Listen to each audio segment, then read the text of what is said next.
మద్యం కుంభకోణం కేసులో చెవిరెడ్డి భాస్కర్ రెడ్డి వెంకటేష్ నాయుడును సిట్ అధికారులు కస్టడీకి తీసుకున్నారు. లిక్కర్ స్కామ్ లో వీరిని 3 రోజుల పాటు ప్రశ్నించనున్నారు. ఉదయం 8 గంటల నుంచి సాయంత్రం 5 గంటల వరకు సిట్ అధికారులు విచారించేందుకు ఏసీబీ కోర్టు అనుమతించింది. సిట్ అధికారులు కస్టడీకి తీసుకునే క్రమంలో చెవిరెడ్డి భాస్కర్ రెడ్డి హల్చల్ చేశారు.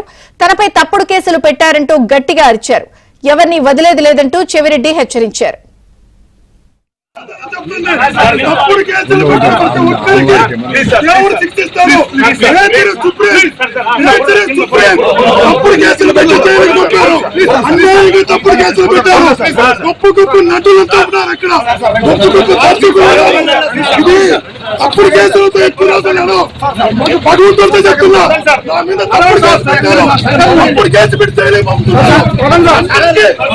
తప్పుడు కేసుకి కాలం సమాధానం చెప్తారు.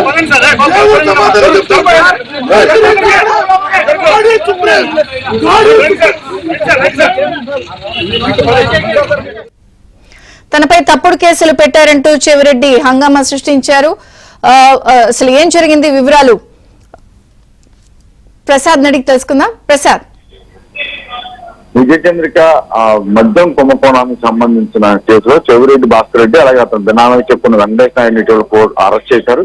వారి నుంచి కీలకమైన సమాచారం రాబట్టేందుకు కస్టడీ కోరగా ఈ రోజు రేపు 3 రోజుల పాటు ఉదయం 8 గంటల నుంచి సాయంత్రం 6 గంటల వరకు విచారణ చేసేందుకు సిట్ అధికారులకు ఏసీబీ కోర్టు అనుమతిస్తూ ఉత్తర్వులు జారీ చేసింది. ఈ నేపథ్యంలో ఈ రోజు ఉదయం 9 గంటల ప్రాంతంలో జిల్లా జైలు వరకు చేరుకున్న సిట్ అధికారులు వారిద్దరు కూడా కస్టడీలో తీసుకున్నారు. అయితే జైలు నుంచి బయటికి రాగానే చెవిరెడ్డి ఒకసారిగా దగ్గరగా అరుస్తూ పై అన్యాయంగా అక్రమంగా కేసులు బనాయించారు. వారు ఎవరిని కూడా వదిలేది లేదంటూ కూడా గట్టిగా కేకలు పెట్టారు.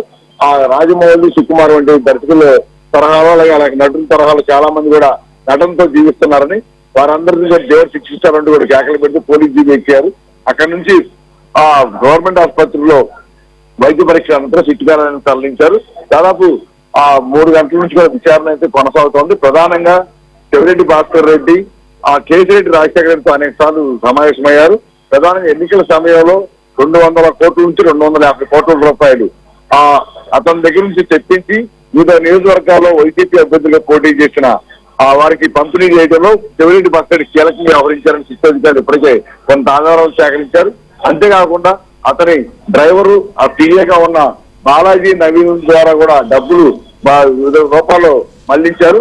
అప్పట్లో తన అధికారాన్ని అడ్డం పెట్టుకుని పోలీసులు ఎక్కడ తనిఖీలు చేయకుండా కూడా ఎంతో వ్యవహారం నడిపారని కూడా సిట్ అధికారులు భావిస్తున్నారు. జగ్గైపేట దగ్గర గరికిపాడు చెక్పోస్ట్ ఎన్నికల సభలో పట్టుకుని 8.5 కోట్ల రూపాయలు కూడా చెవిరెడ్డి భాస్కర్ రెడ్డి పంపించినవని కూడా నిర్ధారించారు. ఈ పరిణామాల నేపథ్యంలో అసలు డబ్బు మొత్తం కూడా కేసీఆర్ రాజశేఖర్ గెలవడానికి ఎవరు బాధ్యత అంశాలపై ఆరా తీసేందుకు ఈ రోజు విచారణ కొనసాగుతుంది. ఈ 3 రోజుల విచారణ తర్వాత మరి కొంతమంది అరెస్టులు జరిగే అవకాశం ఉంది. విజయచంద్రిక.